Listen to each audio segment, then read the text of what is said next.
Question number 33 કાટકોણ ત્રિકોણ ABC માં ખૂણો બી કાટખૂણો છે। અહીંયા આપણે ખૂણો બી આપી દીધું કે કાટખૂણો છે। જો tan a ની કિંમત એ કોઈ આપણ આપી દીધું છે તો આપણે ચકાસવાનું છે કે 2 sin a * cos a = 1। તો પહેલા તો જેટલું આપેલું છે ને આકૃતિમાં લઈ લઈએ અને પછી આગળ વધીએ।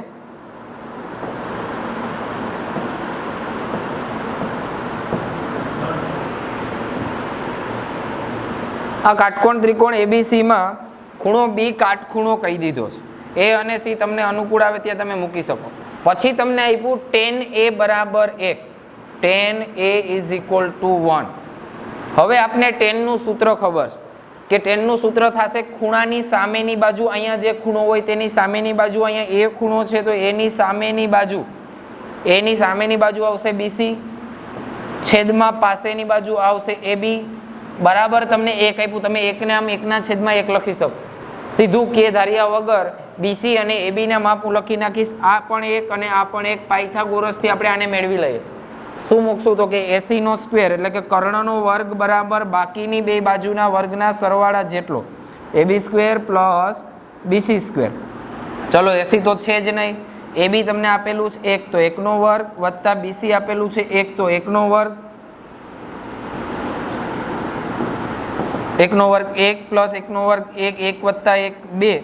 હવે આનું વર્ગમૂળ કાઢી નાખો। આ છે AC નો વર્ગ, આપણે જોઈએ AC તો આનું વર્ગમૂળ કાઢી નાખો તો જવાબ આવશે વર્ગમૂળમાં 2। આ AC તમને મળી ગયું, AC મળી ગયું વર્ગમૂળમાં 2।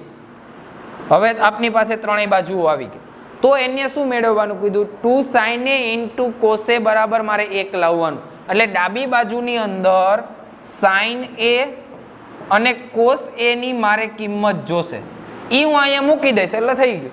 એ ક્યાંથી મેળવશો તમે તો કે અહીંયાથી। તો લખો પહેલા સાઇન નું સૂત્ર, ખૂણાની સામેની બાજુ ના છેદમાં કર્ણ AC। ચલો BC છે 1, કર્ણ છે વર્ગમૂળમાં 2, મળી ગયું સાઇન।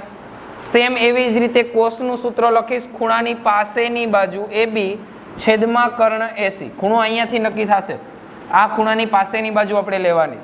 ચલો AB નું માપ છે 1, કર્ણ છે વર્ગમૂળમાં 2, બંને મળી ગયા, મૂકી દો ડાબી બાજુમાં એટલે પૂરું।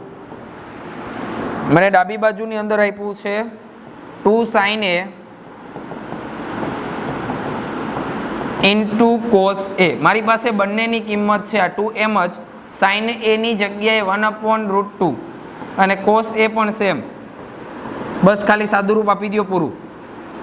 વર્ગમૂળ 2 ગુણ્યા વર્ગમૂળ 2 ને હું 2 કહી દઈશ, ઉપર 1 ગુણ્યા 1, આ બબે કેન્સલ કરી દો, આવી ગયું 1। જમણી બાજુમાં આ જ લાવવાનું હતું તો થઈ ગયું સાબિત, ડાબી બાજુ બરાબર જમણી બાજુ। જોઈ લો આન્સર 1।